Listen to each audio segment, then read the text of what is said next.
môn. Chung môn. Lên nhanh cái đầu. Biết. Xong chú tranh cái tí đấy nhỉ. Chả.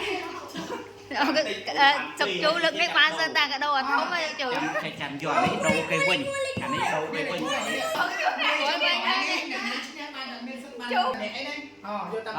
Mùi pi bay bạn lời chú đi nè.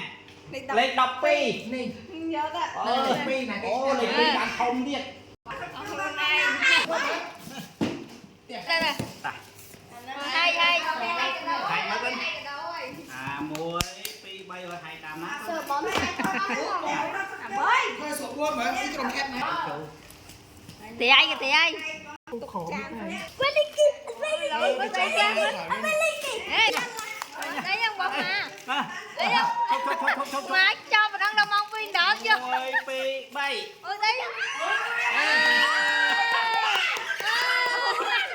Anh thế. Lấy một quả, cho mình lấy một quả. Đi.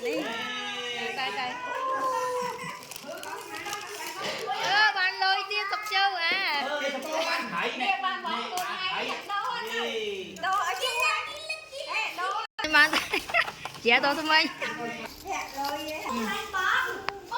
Đi ra lắm.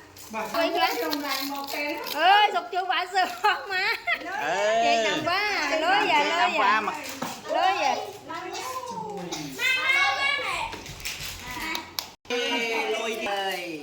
Lôi tia sọc châu bạn lôi do coi thầm đây. Bạn anh hai cái này cái này chờ này.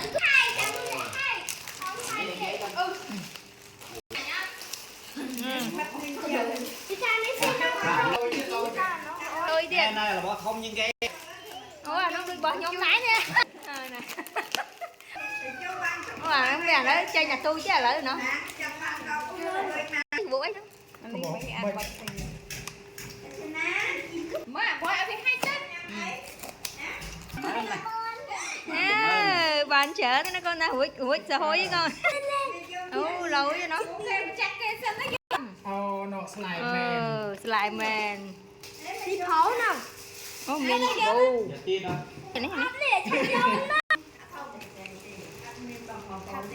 này chặt đây. Để sấy cái gió đấy à. Đâu Sấy cái gió đấy à. Giờ cái ông mà. Giờ. Ôi.